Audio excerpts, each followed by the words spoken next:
মমতা বুবু, মমতা খালা মেনে নিল।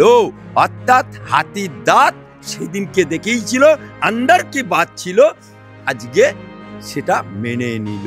মুসলমানদেরকে তিনি তেজপাতা মনে করেছে। ওয়াকফের সম্পত্তি এমনকি ফিরাদ হাকিম পর্যন্ত সেই মন্ত্রী, সেও এই সম্পত্তিতে বাড়ি করে বসে আছে। যে ভারতবর্ষের যে অ্যামেন্ডমেন্ট হলো, এটা মুসলমানদের ভালোর জন্য হলো। স্যার, ওয়াকফ আইন নিয়ে রাজ্যে এত আন্দোলন হয়ে গেলেন, মুখ্যমন্ত্রী মমতা বন্দ্যোপাধ্যায় বিরোধিতা করলেন, মিছিল হলেও তারপর দেখা যাচ্ছে যে কেন্দ্র যে আইন করেছিল সেই আইন মেনেই এই যে খতিয়ান সম্পত্তি তা দিতে হবে রাজ্যকে, নবান্ন সেই আইন মানছে।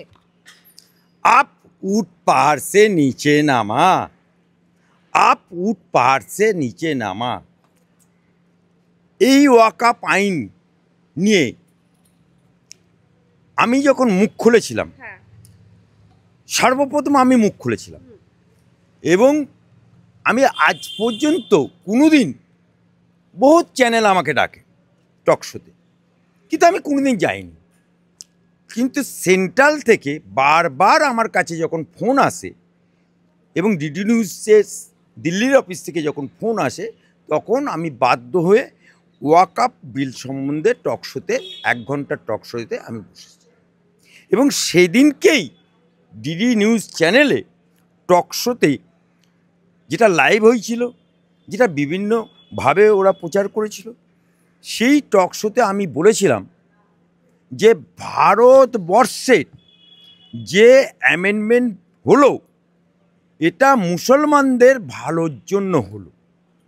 এটা ওয়াকফের সম্পত্তি যদি কম্পিউটারাইজ হয় তাহলে একটা নথি থাকবে, কিন্তু এখন আমার বাংলায় ওয়াকফের নাম করে, খোদার সম্পত্তির নাম করে, আল্লাহর সম্পত্তির নাম করে, ফি সাবিলিল্লাহ সম্পত্তির নাম করে আজকে কতিপয় লম্বা টুপি, গোল টুপি এবং মমতা বাবুর যারা পা চাটছে, বিশেষত আমার ওয়েস্ট বেঙ্গলে লুটে পুটে খাচ্ছে।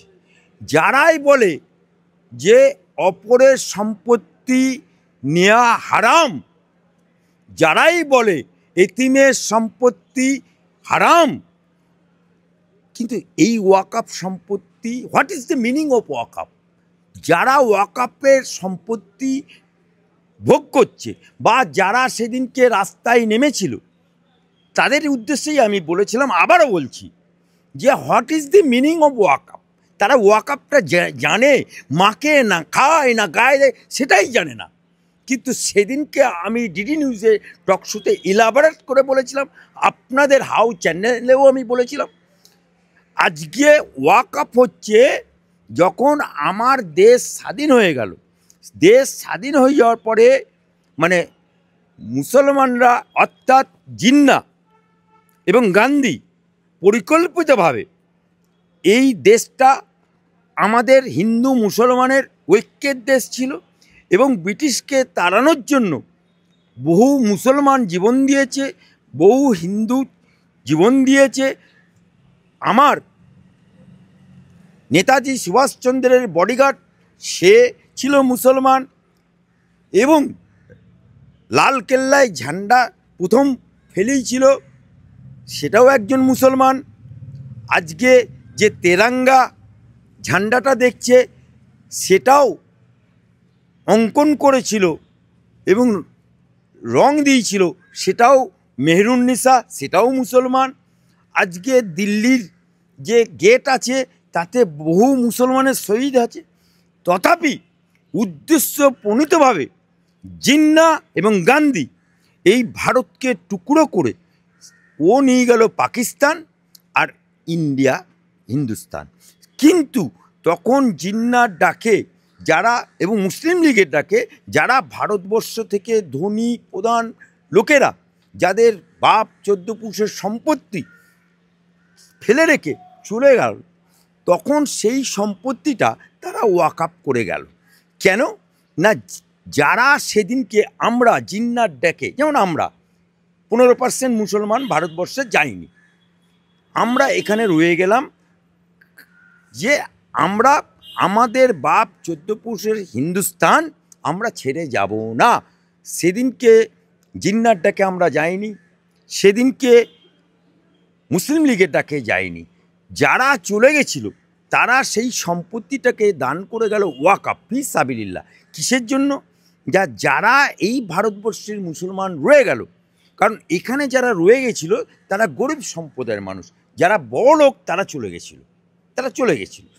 তাহলে সেই যারা গরিব রয়ে গেল 15%, তাদের শিক্ষা, তাদের বিধবা যারা আছে তাদের, এবং এতিম যাদের অসহায় তাদের জন্য, এবং মেধাবী ছাত্র অথচ টাকা পয়সার জন্য সে পড়ালেখা করতে পারছে না। আবার যারা মরে যাবে, মরে গেলে তাদের কবর দেওয়ার জায়গা তো পাকিস্তানে যাবে না, ইন্ডিয়াতে, তাদের সম্পত্তিগুলো দান করে গেল ফি সাবিলিল্লাহ এদের জন্য।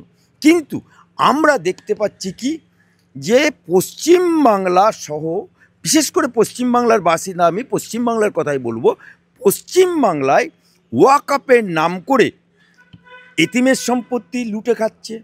কারা খাচ্ছে? হিন্দু লুটছে না, কিন্তু মুসলমানে লুটছে। বিধবার সম্পত্তি লুটে খাচ্ছে, মুসলমান লুটে খাচ্ছে। মেধাবী ছাত্রছাত্রী পড়াশোনা করার জন্য টাকা পাচ্ছে না। সেই সম্পত্তি তৃণমূলের আমলে, বামপন্থের আমলে শুরু হয়েছিল, কিন্তু তৃণমূলের আমলে ওটা এত বিস্তার লাভ করেছে। খান বলে একজন ব্যক্তি আছে ওয়াকাফে, আর গনি সাহেব হচ্ছে চেয়ারম্যান। সেটাকে শো রেখে ওয়াকাফের সম্পত্তি, এমনকি ফিরহাদ হাকিম পর্যন্ত, সে মন্ত্রী, সেও এই সম্পত্তিতে বাড়ি করে বসে আছে, বিশাল বড়। এবং আজকে ওয়াকাফের সম্পত্তি কত পরিমাণ সেটা ভারত সরকারের কাছে লিপিবদ্ধ নেই, যে যার মতো খুশি চালিয়ে যাচ্ছে। ওয়াকাফের সম্পত্তি কোনোদিন বিক্রি করা যায় না, ওয়াকাফের সম্পত্তি কোনোদিন ট্রান্সফার করা যায় না। আমার কাছে অন্তত 100টা ওয়াকাফের মামলা আছে আমার কাছে। আর ওয়াকাফ বোর্ড যে একটা করে রেখে দিয়েছে, এটা ঢপের কিচন। সেখানে বিচার করবে যিনি, তিনি নিজেই করাপশন, আবার যে মামলা করতে যাচ্ছে তাকেও করাপশন। অর্থাৎ যে উদ্দেশ্যে ওয়াকাফের সম্পত্তি দান করে চলে গেছিল, সেই উদ্দেশ্য সফল হয়নি। আজকে কলকাতার বুকে বা পশ্চিমবাংলার বুকে যা ওয়াকাফের সম্পত্তি বা ওয়াকাফের টাকা আছে, যদি পশ্চিমবাংলার প্রতিটা মুসলমান পরিবারকে ভাগ করে দেওয়া হয়, শুধু টাকাটাই ভাগ করে দেওয়া হয় 7,000 কোটি টাকা। সে টাকাটা যদি মুসলমানদেরকে ভাগ করে দেওয়া হয়, তাহলে কোনো মুসলমানকে আজকে মোদির রাজত্বে খাটতে যেতে হবে না, কোনো মুসলমানকে কেরলেতে রাজমিস্ত্রি করতে যেতে হবে না, কোনো মুসলমানকে আল্লাহকে নাম পার দে বাবা বলে ভিক্ষে চাইতে হবে না ঘুটিয়া শরীফ, ফুরপুরা শরীফ, মাজার শরীফে।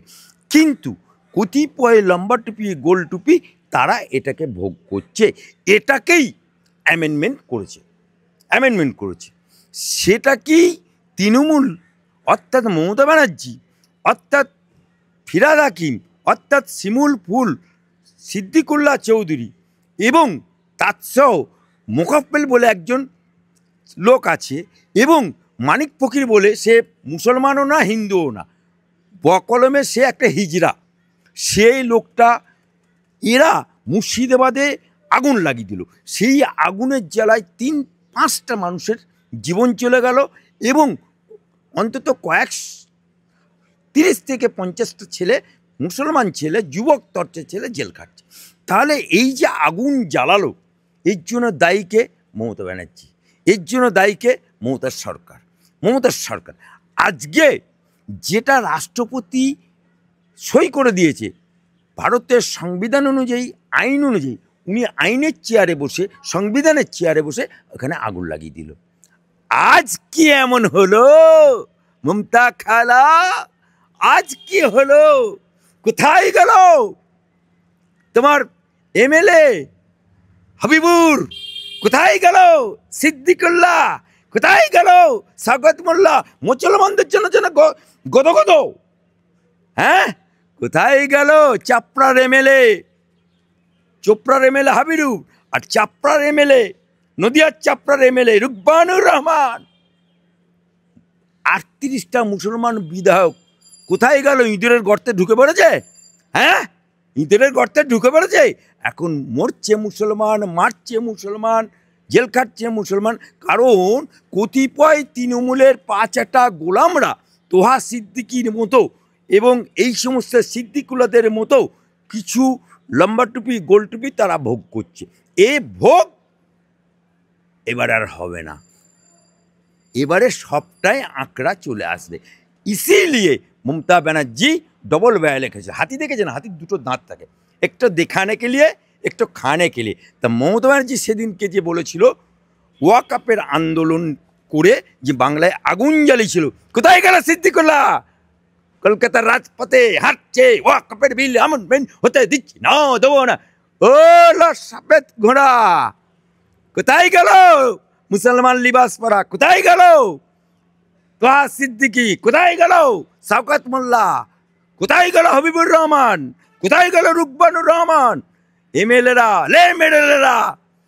আজকে মমতা বুবু, মমতা খালা মেনে নিল, অর্থাৎ হাতির দাঁত সেদিনকে দেখেইছিল, আন্দার কি বাত ছিল, আজকে সেটা মেনে নিল। আজকে বাংলার মানুষ মুসলমানদেরকে ইনি তেজপাতা মনে করেছে।